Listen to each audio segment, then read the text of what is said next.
اعوذ بالله من الشیطان الرجیم بسم الله الرحمن الرحیم. څنګه چې تاسو ته پته ده یوه میاشت مخکې په سوشل میډیا باندې او په الکترونیک میډیا باندې د ګړۍ یو دغه ټرینډ چلېدو چې ګړۍ چا پټولې ده، نو د اوسه پورې پی ټي آی حکومت د هغې ګړۍ صحیح تفصیل نه ورکوي چې ګړۍ چا وړې ده. د دې په باره کې زه تاسو ته یو څو خبرې کوم چې دا چا وړې ده او کوم یو کس دی ده.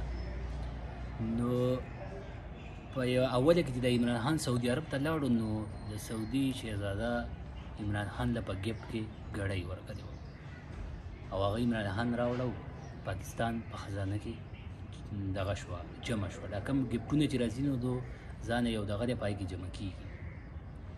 د هغې نه بعد د پي ټي آی یو رهنما ولګېدو او ګړۍ اوچته کړه او بل ځای ته یې ویوړه. نو که تاسو خیال وکړئ په دوبۍ کې یوه کمپني ده د ګړو، هغه دا ګړۍ جوړوي، هغه چې دی کم یا د امریکې صدر له یا د پاکستان وزیر اعظم له یا د سعودي عرب باچاهان له، نو هغه یوه ګړۍ جوړوي خو په دنیا کې بل چا له بیا هغه ګړۍ نه جوړوي، یو برینډ جوړوي. نو چې په دنیا کې یو برینډ وي نو هغه به ډېر ګران، ډېر زیات ګران یو شي دي. نو دې د نر دوی هغه ویوړه دوبۍ ته، په هغه ځای کې ګړۍ هغې کمپنۍ ته وي چې یاره دا به یې زما له واله. نو کمپنۍ منیجر ولګېدو د سعودي عرب حکومت ته کال وکړو چې یاره بهي دا ګړۍ خو تاسو لمونږ جوړه کړې ده او دا خو دلته مونږ له راغلې ده. نو د هغو دا خیال وکړه دا چا راپټه کړې ده. نو هغه د سعودي باچا ته دا پته ولګېد چې یاره بهي دا خو عمران خان ته ما په ګفټ کې ورکړی وو، دا خرڅ له ویوړو. نو د دې مطلب څه دی؟ نو هغه به چېرته عمران خان ته یا کال کړی و یا دا کړی و چې بهي ګړۍ څه شوه. نو عمران خان ته په هغې کې پته ولګېده چې یاره ګړۍ څه شوه، ګړۍ خو ما ته پته ډوله شته دی نه. نو هغه بیا سعودي حکومت ورته ووایي چې یاره که سعودي دا د پاکستان حکومت دا ګړۍ خرڅوي نو وایه دی د خیر. نو هغه بیا چې پته ورته دا ولګېده چې حکومت خو دا نه خرڅوي، دا خو یو کس تن نه وړې ده.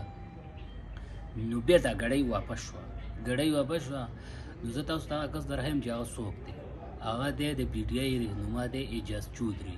دا ګړۍ وړې وه، د هغه ځای ته اوچته کړې وه او دوبۍ ته یې وړې وه او خرڅولی.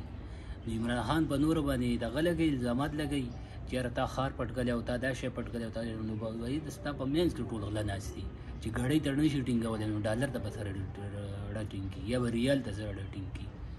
نو اعجاز چودري باندې خیال وکړه، په دې نور باندې هم خیال وکړه چې دې شیزونه نه پټوي. دا خو د ګفټ شیزونه دي، دا خو د قوم شی دی، 50% پاکستان دی، 50% خو د قوم شی دی.